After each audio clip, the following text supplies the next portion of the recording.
Hi friends, आज जो exam हुआ है इकोनॉमिक्स मेजर 2 का इंडियन इकोनॉमी 2023-27 सेशन का, उसका हम लोग आंसर की देखने वाले हैं। तो सबसे पहला क्वेश्चन इसमें आया था कि how is poverty measure in India. Question वैसे सारे तो ठीक ठाक ही थे, उतना ज़्यादा लेवल नहीं था।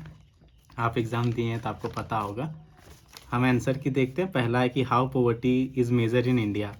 इसका आंसर होगा कि पोवर्टी मेजर इन इंडिया दो। थर्ड क्वेश्चन जो था कि व्हाट इज मनरेगा। तो मनरेगा तो आप जानते हैं कि मनरेगा जो है, मनरेगा मतलब होता है Mahatma Gandhi national rural employ act. इसमें जो इसको लॉन्च किया गया था वो डेट था कि 2005 में इसको लाया गया था इंडियन गवर्नमेंट के द्वारा। और इसमें ये बताया गया था कि जो फार्मर्स है रूरल एरिया में, उसको 100 डे का एम्प्लॉयमेंट मिलेगा, मतलब गारंटीड एम्प्लॉयमेंट कि वो 100 दिन तक काम कर सकते हैं। और पहले इसमें प्रोविज़न था कि जो वुमेन थे वो इतना ज़्यादा पार्टिसिपेट नहीं करते थे, लेकिन कुछ सालों बाद ये देखा गया कि इसमें वुमेन पार्टिसिपेशन को भी कंपलसरी कर दिया गया कि 1/3 को आपको यहाँ पे पार्टिसिपेट करना है, वुमेन्स को भी। तो ये हो गया आपका मनरेगा।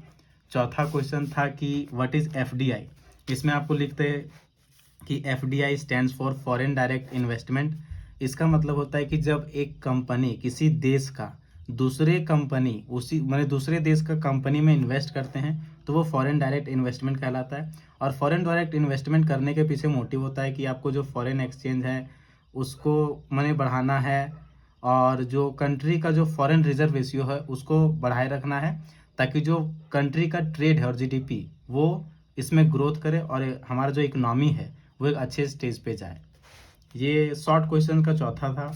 बाकी जो फिफ्थ क्वेश्चन आया था शॉर्ट में कि what is the meant by ryotwari system. ये लैंड रिफॉर्म का रैयतवाड़ी सिस्टम आप लोग पढ़े होंगे। रैयतवाड़ी जो है वो थॉमस मुनरो के द्वारा इंट्रोड्यूस किया गया था। और इसमें सबसे अच्छी बात ये थी कि इसमें कोई भी बिचौलिया नहीं था, मतलब डायरेक्ट कांटेक्ट था पीजेंट्स, मतलब जो फार्मर्स है उसका ब्रिटिशर से।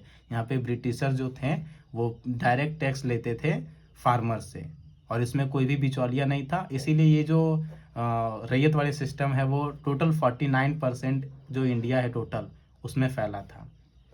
ये हमारा शॉर्ट आंसर हुआ। फिर लॉन्ग में जैसे कि 5 नंबर वाले क्वेश्चन में था कि पहला था कि व्हाट इज़ फेरा। फेरा आप सुने होंगे कि फॉरेन एक्सचेंज रेगुलेटिंग एक्ट।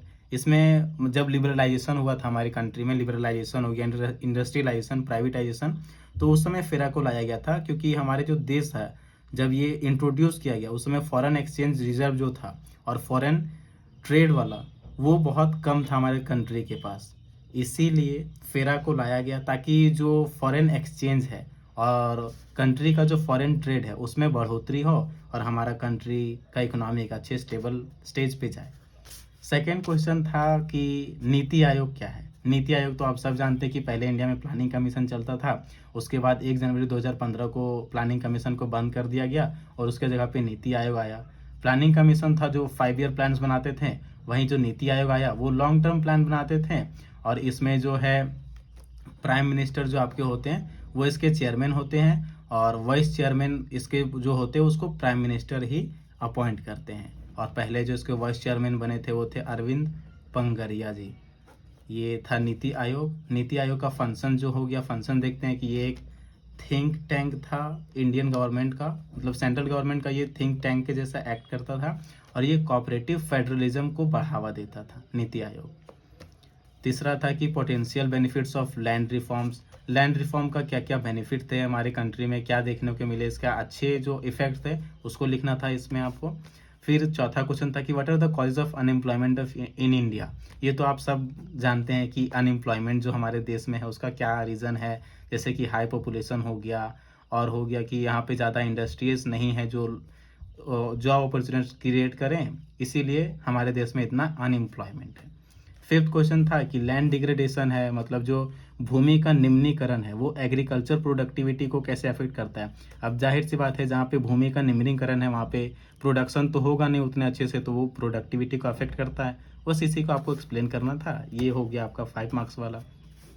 फिर 15 मार्क्स में आते हैं, उसमें पहला क्वेश्चन था कि डिस्कस अबाउट पोवर्टी। अब पोवर्टी आप तो जानते हैं कि पोवर्टी में ऐसा होता है कि पॉवर्टी एक ऐसा स्टेज है जहाँ पे इंसान अपने बेसिक जो रिक्वायरमेंट्स है, जो कि है आपका रोटी, कपड़ा, मकान, उसको फुलफिल नहीं कर पाते हैं, तो उसी को पॉवर्टी कहा जाता है। और पॉवर्टी के 2 टाइप होते हैं, पहला है एब्सोल्यूट पॉवर्टी और दूसरा है कि रिलेटिव पॉवर्टी। एब्सोल्यूट पॉवर्टी मतलब होता है कि जहाँ पे इंसान अपना बेसिक नीड्स को फुलफिल ना कर पाए, और रिलेटिव पॉवर्टी होता है कि भाई उसके पास इतना पैसा है, मेरे पास पैसा नहीं है, मेरे पास मतलब ये सब चीज़ें नहीं हैं, सोच सोच के इंसान जो करता है कि हम गरीब हैं, वो होता है रिलेटिव पॉवर्टी। बाकी इसके जो कॉजेज़ थे वो उसको डिफाइन करना था आपको, ये हो गया था। चौथा था कि what do you understand by new economic reform. New economic reform जो पॉलिसी इंडिया में आया था, उसके क्या बेनिफिट्स रहे, वो क्या थे, उसमें क्या ऑब्जेक्टिव्स थे, यही सब आपको इसमें लिखना था। फिफ्थ है कि what are the major cause of over population. अति जनसंख्या है, उसके क्या कारण है, और ये हमारे जो डेवलपमेंट है कंट्री का और वहाँ सोशल वेलफेयर, उसको कैसे अफेक्ट करता है, इसको लिखना था आपको फिफ्थ में। सिक्स्थ क्वेश्चन है कि वाई एफडीआई इज इम्पॉर्टेंट। जैसे मैंने पहले ही बताया आपको शॉर्ट में ही कि एफडीआई क्या है, फॉरेन डायरेक्ट इन्वेस्टमेंट, ये क्यों हमारे देश के लिए ज़रूरी है, और ये कंट्री, किसी भी कंट्री का इकोनॉमिक डेवलपमेंट में कैसे अफेक्ट करता है, वो आपको लिखना था इसमें। फिर 7 है कि discuss the importance of cottage and small scale industry. अब जो स्मॉल स्केल इंडस्ट्री है इंडिया में, वो कैसे हमारे इकनॉमी में क्या कंट्रीब्यूट करते हैं, कैसे वो अपना योगदान देते हैं, और क्या उनकी महत्व है हमारे देश की अर्थव्यवस्था में, यही इसमें लिखना था। तो बस, थैंक यू।